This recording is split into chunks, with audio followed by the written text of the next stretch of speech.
So welcome everyone, and thank you for joining. I'm speaking from a very warm Totnes. We're enjoying a beautiful summer day here. And this evening I'll be doing a short sharing on the practice of Karma Yoga, following on from the sharings that we had last week from Sunny and the week before from Radha. So this evening I'll start by doing just a brief introduction to the practice of Karma Yoga. So kind of just outlining briefly what it is. And I just wanted to acknowledge from the outset that there is so much that we could talk about on this topic. And it was a little bit difficult to kind of narrow it down because there's so much and it's so incredibly deeply inspiring. But I wanted to talk about something that I thought could be understandable and also relatable to everyone, including people who perhaps aren't yoga practitioners already. So today we're going to be kind of diving a bit deeper, specifically into what it means to work with detachment. And then I'll share a little bit at the end about just kind of some practical tips on how we can actually start a Karma Yoga practice ourselves. So I wanted to start with what my introduction to Karma Yoga was. And that was when I arrived at Hridaya Yoga in 2017. I'd been practicing meditation for about 10 years prior, but I really didn't have a particularly steady practice. It had really kind of ebbed and flowed. And I went to Hridaya to do a 10-day silent meditation retreat, really with the intention of deepening my meditation practice. And the retreat was kind of the most transformational experience of my life. And I just felt so inspired. I knew that I had to stay at the school and learn as much about these teachings as I could. And one of the fundamental practices offered at Hridaya is Karma Yoga. And they have a Karma Yoga program that's really kind of almost like the backbone of the school. So when I had been back in Auckland before I went to Hridaya, I was pretty open-minded and I was really curious about what yoga was. So I had gone to a couple of kind of weekend-long introductions to yoga. Went to one about vinyasa, one about hatha yoga, and not once had anyone mentioned Karma Yoga. So I was really surprised when I came to Hridaya and here they were with this Karma Yoga program, and they were really talking about it as being kind of the pinnacle form of yoga. And yeah, I had never heard of it. So if you haven't heard of it before and you're a yoga practitioner, then just know that you're not alone. But I do think that maybe it's kind of an indication of, how yoga is taught or shared a little bit in the West, just quite in a relatively superficial way. It seems that a lot of the practices kind of centered around asana and not around some of these kind of deeper aspects of yoga. So it is a really, really incredible practice, and if you do feel inspired to learn more about it, then I certainly encourage you to explore this. So what is Karma Yoga? Well, as Sunny shared with us last week, traditionally there are 5 different types of yoga, and they aren't vinyasa flow, hatha, bikram, or any of the other types of yoga that we might be familiar with in the West. They are in fact jnana yoga, which is, we could call it the yoga of direct knowledge, bhakti, which is the yoga of devotion. There's Raja Yoga, which is often called the royal path. It's like an 8-limbed system of yoga, which also incorporates asana.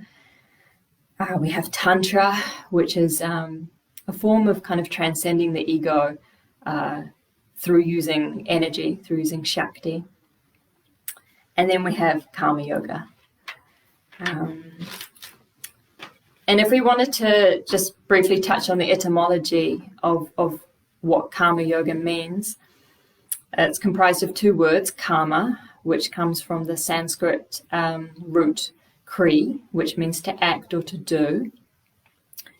And it really refers to kind of all actions. So whether these actions are conscious or unconscious, it includes all of them. And then there's the word yoga, which a lot of us already know means union, and that comes from the Sanskrit root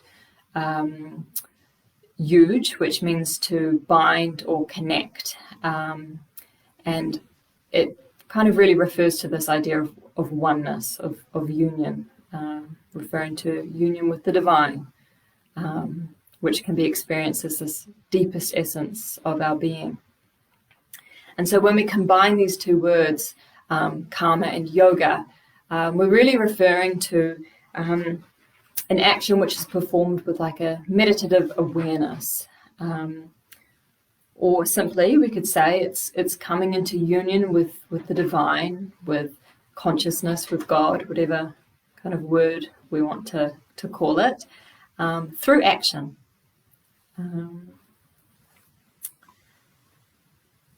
And really, we can say that karma yoga is the whole point. It's the whole point of doing spiritual practice. And I wanted to share this quote from Sugyal Rinpoche. Some of you may know him. He's the author of the Tibetan book of Living and Dying. And he says, "I cannot say it strongly enough. To integrate meditation and action is the whole ground and point and purpose of meditation. What really matters is not just the practice of sitting, but far more the state of mind you find yourself in after meditation.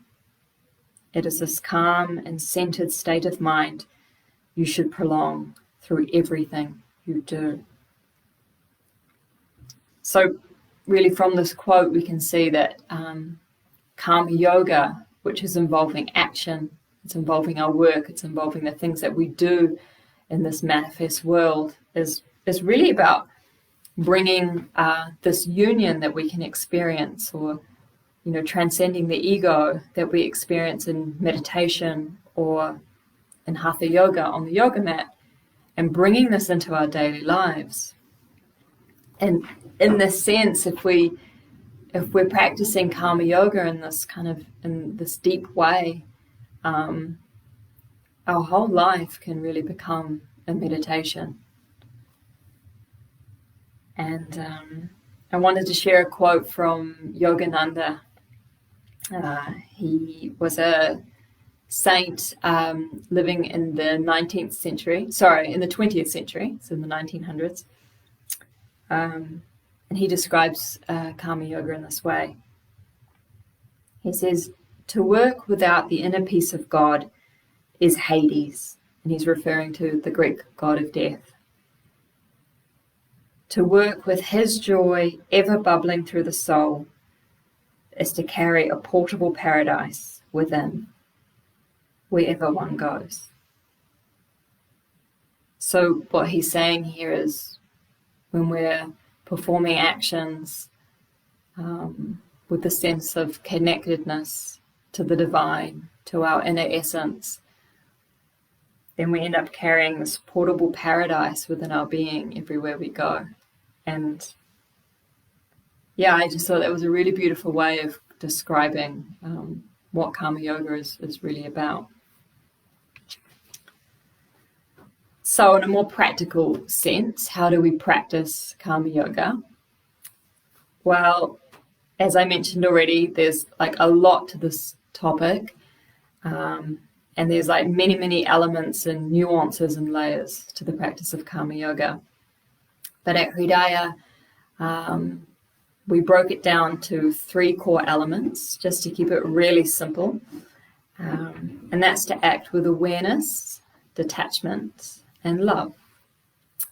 And tonight I really wanted to delve into what it means to be practicing, to be doing work and actions with detachment. So what does it mean to work with detachment? Well, we can start with saying what it's not.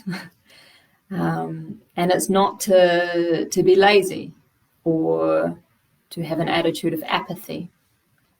In contrast, actually, when we ground ourselves in awareness, we find that we're really focused on what we're doing. And just very naturally, we get a sense of enthusiasm. So it's really different to a sense of laziness or apathy. And even though the actions, if we're looking at them from the outside, can actually appear identical to if we're not practicing in the spirit of Karma Yoga. And the reason for this is that actually Karma Yoga invites really quite a radical internal shift, a shift in attitude. And this shift in attitude is to perform actions and to perform them impeccably, but to do this without being attached to the outcome. And I wanted to read here from the Bhagavad Gita. For those of you who might be unfamiliar with this text, we can describe it as one of the greatest devotional books of Hinduism. And really it's the cardinal text on Karma Yoga. And in it, Lord Sri Krishna, he's providing some advice to Prince Arjuna, who's about to commence a battle. He's a warrior, and Arjuna's feeling really despondent because he has family and friends on the other side of the battlefield who he needs to fight, and he doesn't want to. So he needs advice from Krishna. And the Bhagavad Gita means the Song of God. And Krishna, he gives these wise words to Arjuna, really setting out and sharing Karma Yoga. And in chapter 3, verse 19, Krishna says, "Therefore, always conscientiously performing good material actions and spiritual actions without attachment. By doing all actions without attachment, one attains the highest." So it's really clear here in the Bhagavad Gita that by doing all of our actions, so material actions, but also spiritual actions, so that might be sitting down to meditate or doing hatha yoga or pranayama or whatever spiritual practices that we might do, by doing these actions without attachment to the outcome, or performing them with detachment, we can say, we attain the highest. And it can be a little bit difficult for us to understand why we would want to do this. And I think it can be particularly difficult for us to understand if we come from the West. And I guess the main reason why is that for most Western nations, they're capitalist. And we've really been taught since we were kind of yay high that we should be doing actions, say for example, attending school to be educated, perhaps going to university or getting a job. We do all of these things to obtain some form of benefit or gain, and that might be material gain, money, acquiring possessions, or for some people that might be acquiring like a status, wanting to be seen a particular way, to be really successful in a career, perhaps so we're praised or so we feel like we've achieved something.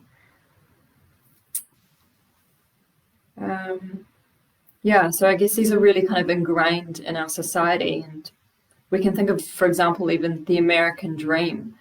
This is like a very strong cultural paradigm in the United States, which is fundamentally built on upward mobility, the idea of you reap what you sow.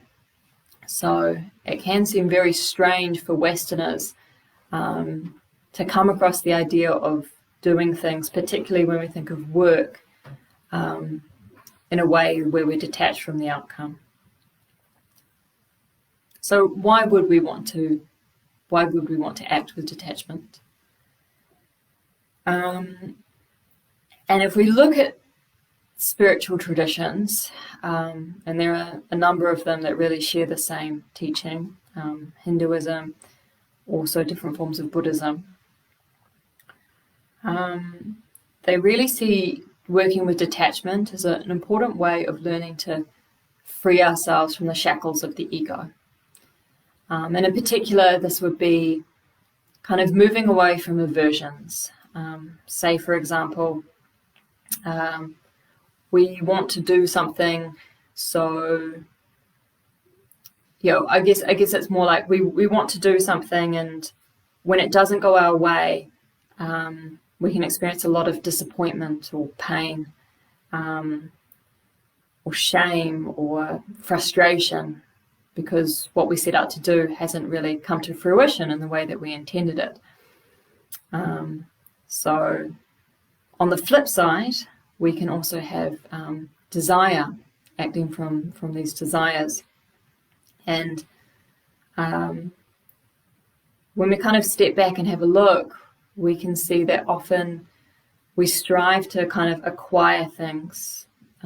There's often a mentality of looking into the future, and I'll be happy when I get that promotion, or I'll be happy when I get a different boss, or I'll be happy when I get that partner, or I'll be happy when I get that new house, or whatever. And we can see that there can be kind of a form of happiness that we attain once we've kind of grabbed that thing. But very soon it kind of starts to fetter away, and this kind of feeling of lack or incompleteness kind of comes back to us, and then we kind of move on to the next thing that we're searching for to feel complete. And in Buddhism, the Buddha labeled this kind of phenomenon as dukkha. And this is a Sanskrit word which doesn't really have a direct English translation, but it can be loosely described as suffering. And acting from detachment helps to free us from this aversion of feeling pain or disappointment when things don't go our way, and from acting from a place of desire, recognizing in wisdom that actually when we're acting from that place of desire, we will never truly be satisfied. Ram Dass, who's a modern sage, he died quite recently, actually, from the United States. He described this really simply. It's how to enjoy the unfolding storyline of your life without being trapped by it. And I really like that because it's simple, but it is really kind of speaking to the truth of what Karma Yoga is. And as I've already kind of highlighted, this is not easy. This is, in some ways, it can seem really unnatural, and I guess there's kind of a predisposition in the mind for us to have aversion and also desire. And as I've already mentioned, it's really kind of reiterated in society. So learning to work with detachment is certainly not something that's going to happen overnight. And rather we need to see it as like a lifetime of deconditioning. So slowly chipping away, peeling back like the layers of an onion, just stripping things back more and more and more until we become more aligned with our core, with who we truly are. And our attachments and aversions are going to be really different for every person. So a really kind of key part of Karma Yoga, at least in my experience, was first really just witnessing what my patterns are, seeing the things that I get triggered by, really kind of looking at the things that motivate me. So when I'm doing an act, where is that coming from? What was the kind of deeper intention behind it? And so for some people, it might be quite a material drive. Maybe people do a lot of actions out of fear, out of scarcity, or maybe people just really want to kind of accumulate wealth or status.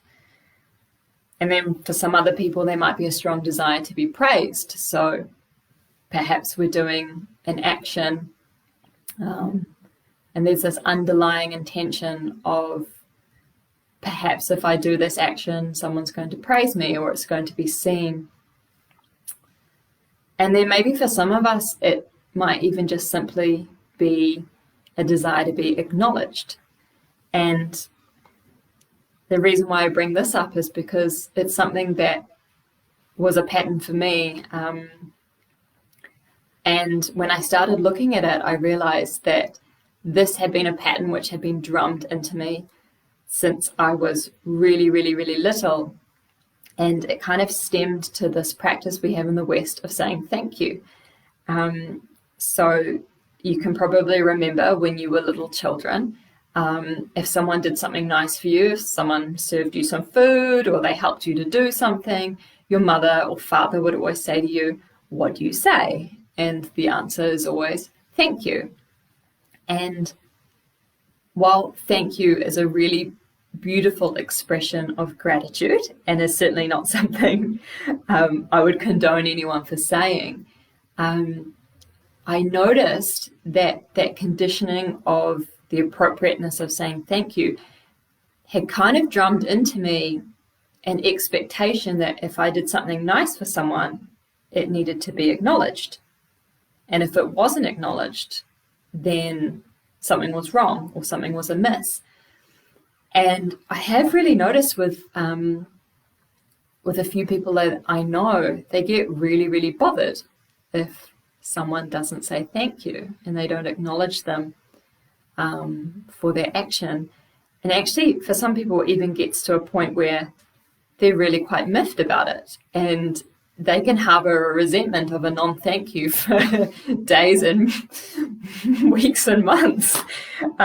So yeah, it's a real thing. So I guess with karma yoga, it's as I said, it's really a practice of witnessing and seeing what's alive in us and recognizing it's going to be different from other people who are around us.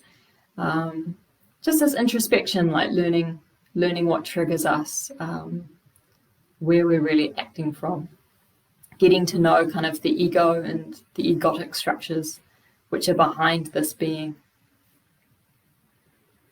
And karma yoga is really about using every action as grist for the mill.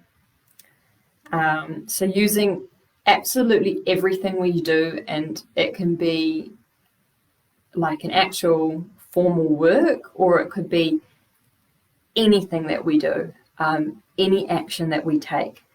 And we use it as an opportunity to start being less bound to these egotic tendencies, and really learning to ground ourselves in the center that can be perceived as this deeper essence of our being. And we could describe it as a place of stillness or love. This place in our being which is a constant, which never changes, and that's completely unaffected by the goings-on of the world. So being less reactive to the ego and more ground in this complete freedom, which is really, the deepest essence of our being. And I wanted to share an example which is simple, and I think it's quite relatable. And it's interesting because I kind of went through like a complete process with it. And that's doing the dishes. So a few years ago, before I was introduced to karma yoga, I was living with a partner and he absolutely hated doing the dishes. He despised it. And so it ended up being that I ended up doing quite a lot more of the housework than he did. And so it ended up being that I also equally hated and despised doing the dishes. And I would kind of come to doing it fully in my head with stories. Just, I'd come to the dishes and maybe I've had like a completely fine day before that. And then I'd stand there and just my mind would just kick off. I'd be frustrated. I'm doing more work than someone else. And it was awful. So the whole process of starting the dishes to the end was just pure angst. And then I'd probably be furious for like quite a few hours later. And it kind of got to the point where I realized that this just wasn't healthy or sustainable. So I thought, okay, I need to turn this into something that I enjoy. So I started playing some music and drinking a glass of wine and using this time of doing the dishes as a bit of me time. And that was nice. But my hook was still this acknowledgement. So I would do it and actually have a really nice time doing it. But if I didn't get an acknowledgement from my partner, then I'd be furious. So there was still this kind of hook that was getting me. And then when I went to Hridaya, I learned about karma yoga and acting from awareness and detachment and love. And I first started serving in the kitchen. And so as you can imagine, I was cleaning a lot of dishes. And it was great because I got to have this opportunity of practicing in front of piles and piles and piles and piles of dishes, because we were often cooking for about 100 people. And maybe it was like hours of dishes on end. And really doing it from a place of having no attachment to the outcome. And some days, maybe I really enjoyed the process. And maybe some days I had a lot of frustration coming up, or it was an unpleasant experience because I was being bitten by mosquitoes or it was too hot or whatever. But really it didn't really matter quite what the experience was. I didn't need it to be perfect and happy and joyful, and it was okay if it was a challenging experience. Really the opportunity with karma yoga was just to watch and witness, and really just being open to the fact that no matter what the outcome of the dishwashing experience was, it was that, and it was something for me to watch and accept. So yeah, that's like a kind of small and simple example, but you can kind of see how you can take a task and really go from kind of one end of the spectrum to the other when we start to bring this awareness to what we're doing. And I guess we can think, what would it be like if we were applying the same approach, not just to washing the dishes, but to every facet of our lives? And how much freedom could that really generate if this was something that we were doing consistently in all areas in our lives, at work, with our relationships, really with everything. And I wanted to share a beautiful quote from Hafez, who was a 14th century Sufi master and poet. He says, "The sun never says to the earth, 'You owe me.' Look what happens with a love like that. It lights up the whole sky."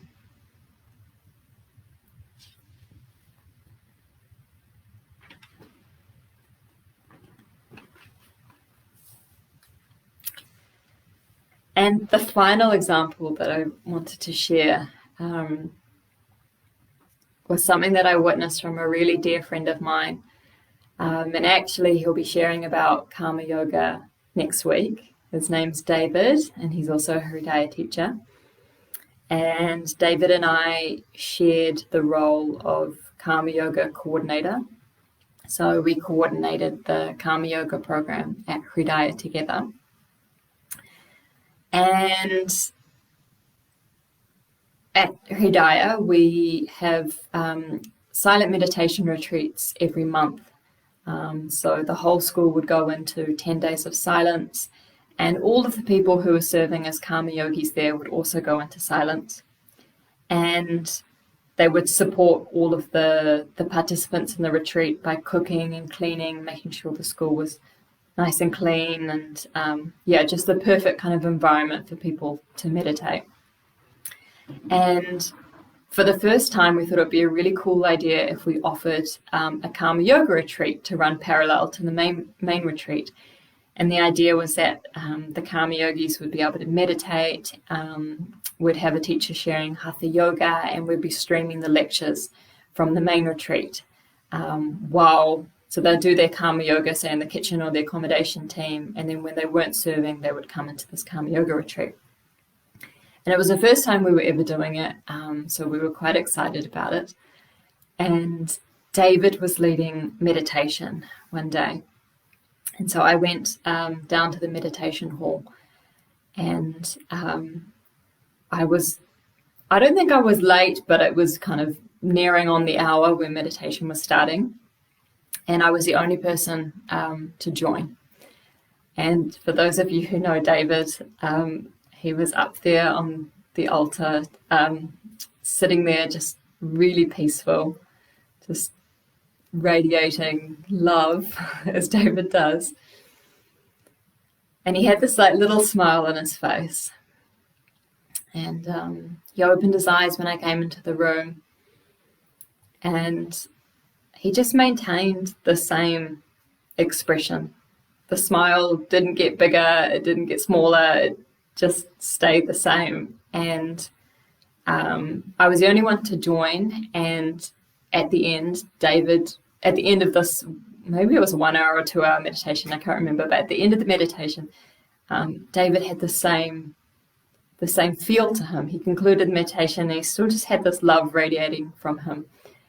But there was no change.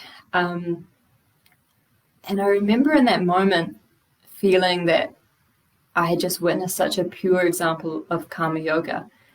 And he was really acting completely free of any desire for a particular outcome. I genuinely think if no one had turned up to that meditation, David still would have sat there and done the meditation, exuding this love, joy, and happiness, and not being rocked in the slightest that no one showed up. And it's because he was just so grounded in doing Karma Yoga from this place of awareness, love, and detachment. For him, he was acting as a sense of service to the divine, to something which is greater or beyond him. And it's something I've really taken with me. And as a teacher, I think about that moment every time I sit down to lead a meditation myself, or lead a Hatha Yoga class, or share a talk. Because naturally you always get really excited because these are things that are so dear to you. So you have a desire, obviously, of wanting to reach as many people as you can because it's so special and it's so amazing to touch people's souls. And then, at least for me anyway, too, sometimes there's a little bit of nervousness, what if no one shows up? I might start to feel a little bit dejected and a little bit sad about this. And really, every time I come to share, I just think of David in that moment. And I just really I find it so easy to come back to this place of acting with detachment. It's another simple example, but it was one that was really powerful for me. So, lastly, I wanted to talk practically. So, how do we start a practice of Karma Yoga? And with any spiritual practice, it's always recommended to start with some form of formal practice, like we would with seated meditation or doing asana. And we can really use that formal practice as kind of this backbone, this consistent time of becoming, we could say, like acutely aware of what we're doing. So really acutely aware that we're practicing karma yoga in these moments. And then from there, from that formal practice, which forms this backbone, we find that just very naturally, it kind of just starts to permeate in all other areas of our life. So yeah, I guess we really can't stress the importance of a formal practice enough. And if possible, if it's available, I would also highly recommend spending some time in, say, an ashram or an authentic spiritual community. Hridaya was just such an incredible place to be practicing karma yoga. There's such a strength. In Buddhism, they talk about the 3 jewels of Buddhism, and one of them is Sangha, meaning this community of people who are all on the same path. And when you're in this environment, like we were at Hridaya, and we have all of these people who are there volunteering, so no one's there to be earning money, and they're all there to be diving into this practice of karma yoga. Just very naturally, you feel inspired by everyday kind of activities going on around you, like that David example that I gave you. And it just becomes so much easier to really start to foster these kind of principles within yourself. So if you have the opportunity to do that, then I would obviously highly recommend it. I signed up to do, I think it was 3 cycles, so just over 3 months or 3.5 months. And I ended up being at Hridaya for about 2.5 years. Yeah, I really couldn't recommend that highly enough. But of course, if that's not available to us, then we can start by maybe allocating certain hours of the day to karma yoga as a formal practice, or another approach that I found really useful for me was allocating certain tasks that I would do really regularly as my karma yoga tasks. And chores are obviously a really good example of that. So washing dishes, which I appreciate I've gone into quite a bit of detail this evening, but they're a really good example. If we have to wash, the toilet or the bathroom, simple activities such as brushing the teeth, it's like a really great thing. It's something we do twice a day where we can just bring a lot of awareness to what we're doing. Vacuuming, all of these sorts of things that we just do on a regular basis. What I would recommend is just taking a moment before we engage in the activity to kind of connect with ourselves, and then just making a commitment that for the duration of that activity, we will be practicing it as a form of karma yoga. So bringing this awareness, this detachment, and this love to what we're doing. And then lastly, I just wanted to talk about how we can bring karma yoga into work, maybe in a more kind of traditional sense of the term work. So for those of us perhaps who are in office jobs, like I am, I work part-time as an administrator. And when I was at Hridaya, I started in the kitchen, but ended up moving into the office and taking on the role of karma yoga coordinator. So a lot of my time was spent naturally behind the computer. answering emails, and it was like an incredibly interactive role. David and I would interview maybe 3 or 4 applicants for the Karma Yoga program each week. So that was like a lot of time talking over the phone or face-to-face, or a huge amount of interaction with people. And these are factors that can make practicing Karma Yoga just even a little bit more challenging, because we can find that it's just really easy to slip into old patterns, or to not be fully aware while we're doing them.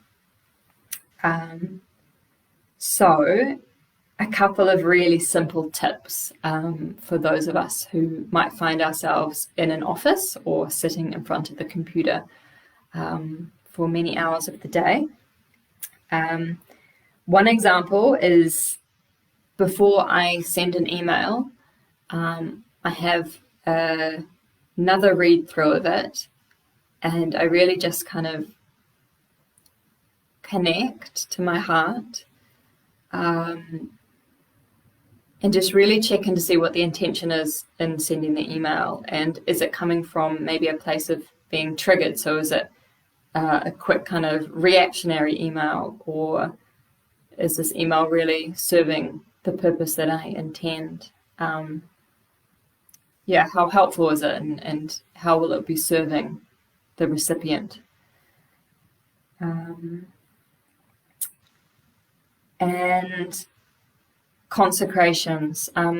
So this is not something that I've been able to talk about at all, but the role of sacrifice is really important in Karma Yoga, and a key part of this is consecration, which means to make sacred. So it's an action that we can do, almost kind of like an intention setting before we engage in a task, where we really offer the fruits of the action to the divine, to God, to love, to that which is beyond us. And a regular, I would recommend kind of at the beginning of each workday, like when you sit down in front of the computer to consecrate, maybe for the first time, but to do it regularly through the day. And you could maybe even set an alarm on your phone. When we were in the office at Hridaya, people would just randomly kind of ring a gong, and everyone would just take a moment to reconnect inwardly, and to consecrate. So there's just lots of little things that we can do just as an act of remembrance, coming out from this reactive ego, coming out of our patterns, and just reconnecting to this space, to this freedom, to this sense of stillness that exists in us. And then after reconnecting to that space, really kind of acting from that place. Yeah. So they're the things that I really kind of wanted to share today. And I appreciate also that I've gone a little bit over time. But if anyone has any questions, then please feel free to just write them in the chat.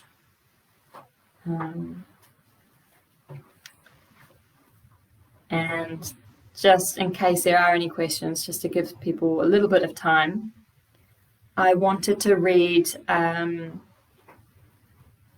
just a further extract from the Bhagavad Gita. And I wanted to mention that if you are interested in Karma Yoga, that obviously the Bhagavad Gita, which is this kind of cardinal text, is certainly something to invest in or to read. And we have a couple of copies. And I guess the translations are really quite different.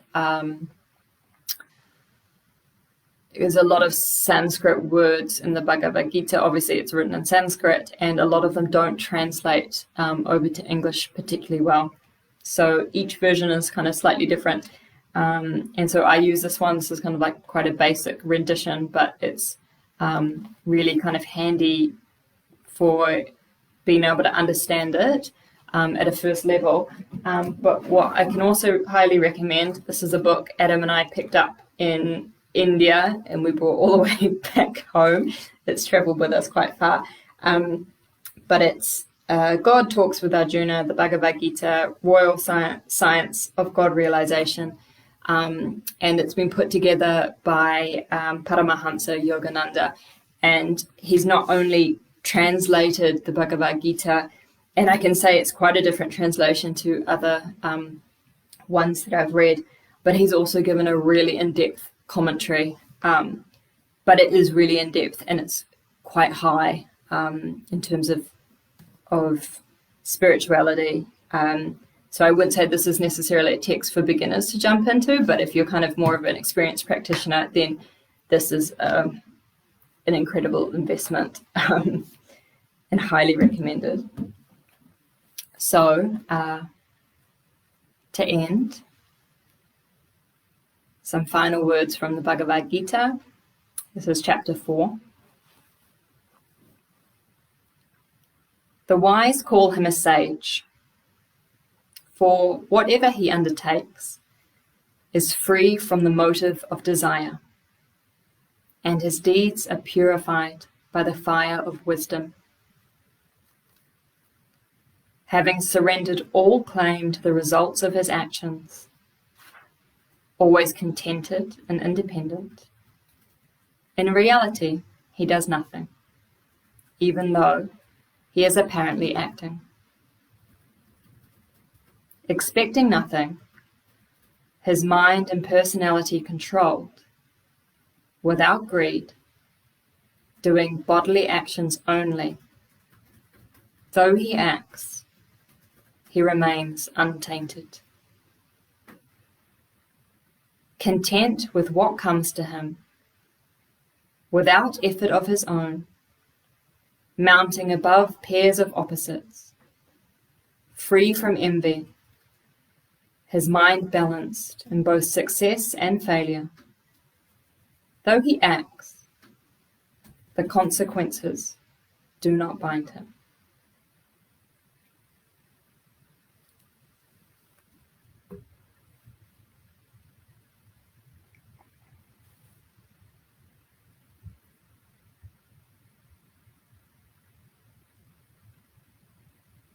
Okay, so I'm just seeing a question here.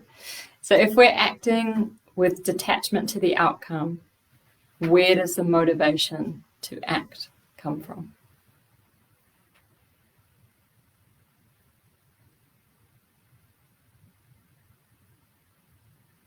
And that's a really good question. It's kind of what I was alluding to a little bit earlier. It's something that we could maybe find really confusing in the West when we've been so conditioned to act for the purpose of achieving an outcome. So it's a really good question. Why would we want to do this? And karma yoga, I guess, kind of in a more deep way, is really inviting us to see ourselves for what we are, and that is an expression of God, or this divine consciousness. And whenever we're doing something, recognizing that it's not actually this ego that we typically associate with being that's doing the action. It's something much deeper. It's this consciousness. It's the divine, which is kind of really moving through us. We're like an instrument through which the divine breath kind of flows through. And with that recognition, karma yoga really invites us to make every action that we do an offering to the divine. So that's really the key motivation of why would we act. We act because we are beings who are really designed to act. Radha kind of touched on this quite a lot in her sharing, and it's really clear in the Bhagavad Gita that there's an importance for human beings to act, and in fact it's shared that it is better to act even if the act is imperfect than not to act. So we act because it's a natural way of being human beings and being manifested in these physical forms. So we act for that reason. But the motivation for an action is to serve something deeper, to be in service to this love, to the divine. And by doing that, we just bring ourselves closer and closer in this union. In this union to our real nature and union to God or to the divine. So yeah, I would say that's where the motivation to act comes from. This desire to sacrifice everything, for everything to be grist for the mill, for this union.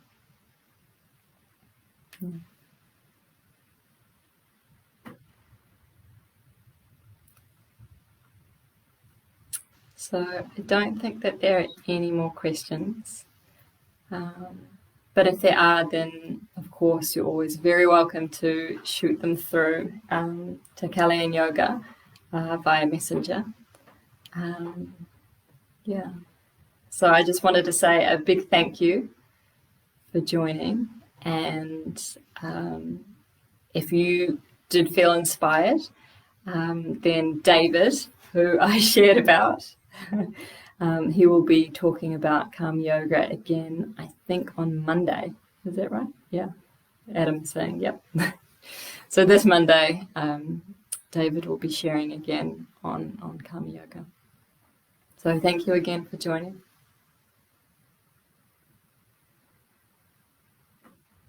Namaste.